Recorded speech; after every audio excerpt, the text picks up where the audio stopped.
Beauty and the Beast is easily my favorite Disney movie. The story, the songs, and the animation all come together to exemplify what I love most about Disney. But the other day, a friend of mine made a very interesting point about the ending, and it's the same point that I think was implied at the end of the first Shrek movie, which is this. If the moral of Beauty and the Beast is that looks aren't important, then why does it still end with the same old image of a handsome prince and a beautiful princess? Why do Disney films always end with the same motifs, even when those motifs kind of undermine the whole message of the film? For beauty is found within. The thing about the animated classics of the Disney canon is that they are deeply rooted in formula and tradition.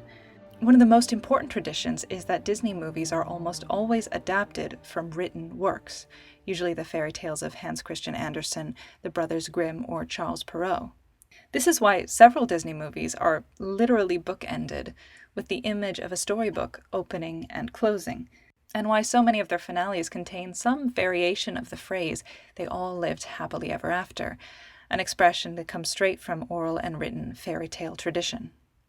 Now, personally, I would argue that any page-to-screen adaptation, from Pride and Prejudice to Harry Potter, is an act not only of interpretation, but translation.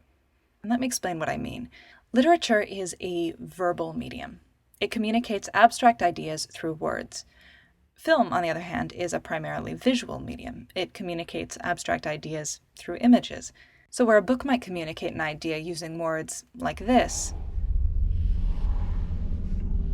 a film adaptation might communicate the same idea using an image like this.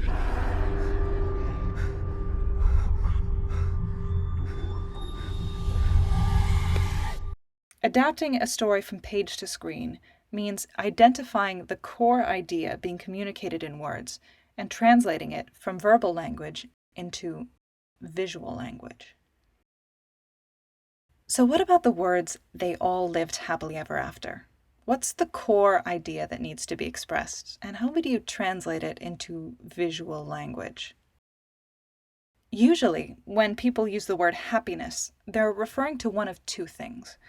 There's emotional happiness, or happiness as a temporary feeling, which is something we've all experienced and can identify at certain points in our lives. And then there's what I would call aspirational happiness, or happiness as an end goal or a life condition. That abstract concept that's referred to in phrases like happily ever after, or the pursuit of happiness, or even, "I just want you to be happy." This kind of happiness is more than an idea. It's an ideal, something that our society values and pursues, but can't necessarily quantify, measure, or even point to in real life.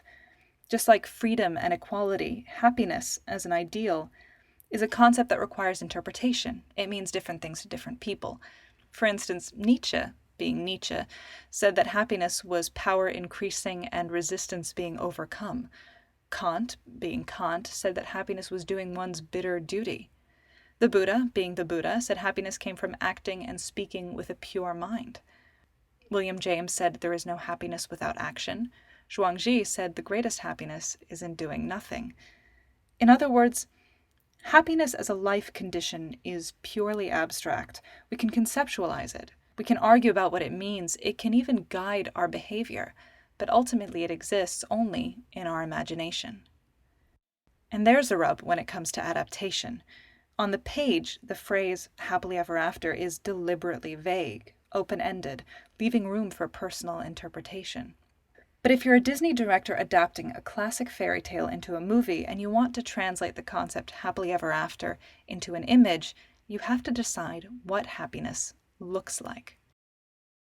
Of course, if you've ever seen more than one Disney movie, you've probably noticed that happiness in Disney is overwhelmingly represented by the same set of recurring images. Snow White, Cinderella, Sleeping Beauty, The Little Mermaid, Beauty and the Beast, Aladdin, Hercules, The Princess and the Frog, and Tangled all end with the same image of a young, beautiful, heterosexual, royal couple. And you could probably name the other common trappings of a happy ending off the top of your head. There's a wedding, there's dancing, there's kissing, there's an adoring crowd, there's a huge gilded palace. It's probably not surprising that so many adults raised on a diet of Disney movies would go crazy for a real-life spectacle like the royal wedding between Prince William and Kate Middleton. And the kiss. In her book, The Promise of Happiness, feminist and postcolonialist scholar Sara Ahmed explains that happiness is such an abstract concept that we can really only visualize it through associated ideas, which she calls happy objects.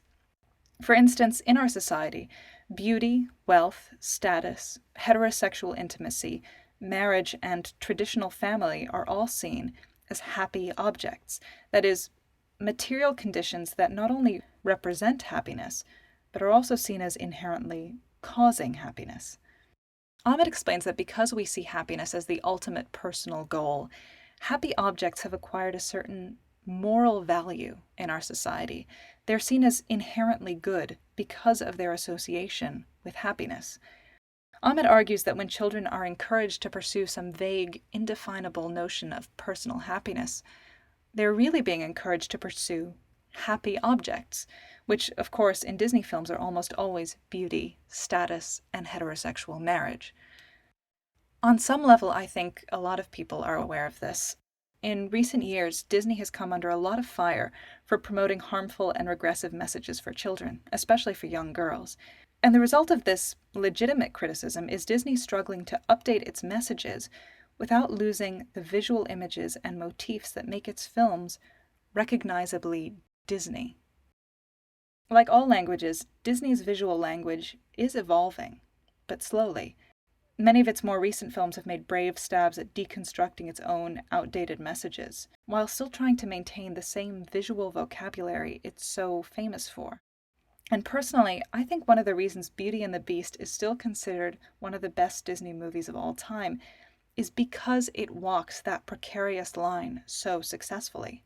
It openly challenges the idea that beauty is inherently good while still ending on the same comforting fairy tale note we've come to know and love.